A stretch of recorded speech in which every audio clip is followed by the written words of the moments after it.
મેં કહ્યું ભાઈ વિડીયોમાં અમારો ટોપિક હોય એ પ્રમાણે અમે બહુ ઝઘડીએ છીએ. કોઈક વાર મારા સંસારિક જીવનમાં ઝઘડો બહુ થતો હશે, પણ આજે હું તમને મારી વાઈફ વિશે તમને ખરેખર બે શબ્દો કહું ને તો મન હુઆ હે અમુક વખત, પણ સમજવા જેવી વાત છે ખરેખર. આ સિરિયસલી વાત કહું છું.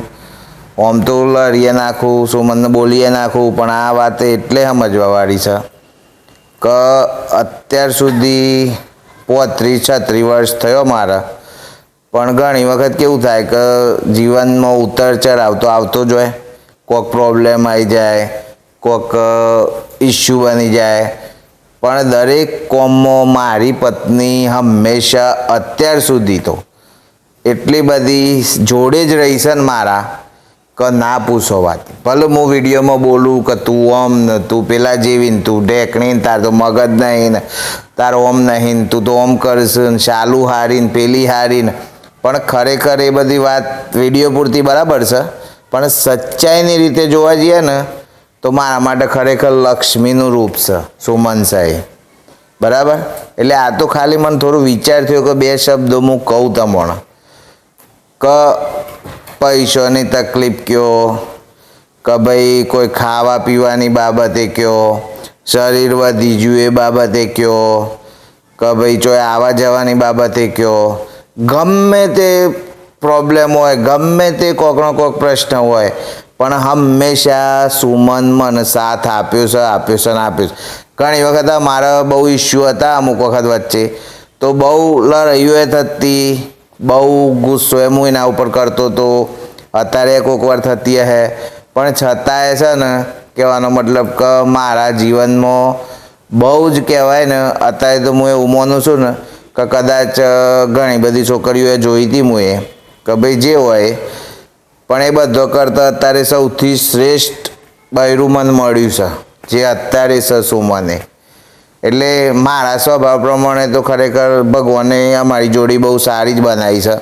એટલી બધી અન્ડરસ્ટેન્ડિંગ છે નોનામાં કે ના પૂછો વાત, બરાબર. એટલે આ તો મને ખરેખર મન થયું ને કે બધાને એમ થાય છે કે આ લડ કરીશું. એ વાત સાચી છે કે અમે લડતોય હશું, કોઈક વાર છોકરું છે ઘરમાં મગજમારી થતી હોય, ઘણોને ઘેર થતી હશે, પણ સમજવાની વાત આવે ને એટલે સેક્રિફાઈસમાં સુમનનો પહેલો નંબર છે, પછી અમારું બધાનું આવે. કોઈ પણ વાત હોય એમાં અમારે બેમાંથી કોક છોડવાનું હોય ને તો સુમન પહેલું છોડી દે. આ ઓમ નહીં કરું ચાલે, આ ઓમ નહીં કરું ચાલે, આપણે વોશિંગ મશીન હમણાં નહીં સેટિંગ ચાલે, હું હાથેથી કપડો ધોઈ નાખું છું ને, આપણે હમણાં તવી નથી લાવી, પેલું કરો સારું કે હું ચાલશે, ફાવશે અને ગમશે. આ જે આપણે કહેવત સાંભળીએ છે ને આજ સુધી, પણ એ અમારા સુમને ખરેખર પાડી છે. એટલે હું તો કહું છું ને કે ખરેખર બહુ સારું પત્ની મળી છે. અને એના મમ્મી પપ્પા એટલે કે મારા સાસુ સસરા બહુ સારા છે, પહેલા નંબરે છે હું તો કહું છું. ભલે અમારે ઘણી વખત થાય બોલવાનું આ છે તે છે, કોઈ બી પ્રસંગ આ તે એવું આવી જાય તો, પણ પહેલા નંબરે છે. એટલે બધું સારું જ મળ્યું છે મિત્રો. અને મારા પોતાના મમ્મી પપ્પા એટલે સુમનના સાસુ સસરા છે એ એક નંબર જ છે. એટલે બધો પરિવાર બધો સારો છે, અમારો આખો ફૂલ જોઈન્ટ પરિવાર બધું જ સારું છે મિત્રો. પણ ખાલી જો એક વાત કહું તો સુમનનો સૌથી પહેલો નંબર છે બધામાં. હું તો એટલું જ કહું છું. દરેક હોય કોઈ બી બાબત હોય એક્સેપ્ટેડ, કોઈ એક્સક્યુઝ આવે જ નહીં ના મોટા. કોઈ દિવસ આટલી મોટા 10-12 વર્ષ થયો અમારા લગ્નને, કોઈ દિવસ કોઈ દર જીદ કરી નથી કે મારે આ ખાવું જ છે, કે મારે આ કપડો જ લેવો છે, કે મને તમે આ કપડો લઈ આલો જ, મારે આ કપડું લેવું જ છે.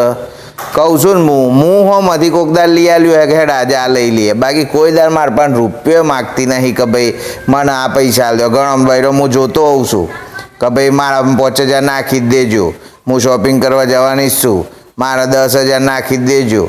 આવું બધું હું ઘણો જોઈશ, પણ કોઈ દિવસ સુમને મારા પાસે હોમાંથી કોઈ દારે એવો રૂપિયો માગ્યો નહીં. ઉપરથી મારે કહેવું પડે કે હેડ આજે કોઈક ડ્રેસ લઈ લેતું હોય આ હોય. એટલી બધી સમજદાર છોકરી મળી છે મને. આવું તો અમે મા બાપ થઈ ગયો, અમારા મા બાપ છે બેનના મા બાપ મારો સારો છે, સમજુ બધી રીતે સારું છે, પણ આ તો એક પત્ની વિશેની વાત આવી ને એટલે મારે થોડું કહેવું હતું. કોઈક વાર આપણે બીજી વાતો એ કરશું મિત્રો. તો ફરીથી હું સુમનને થેન્ક યુ કહું કે ભાઈ મારી લાઈફમાં આવવા બદલ થેન્ક યુ.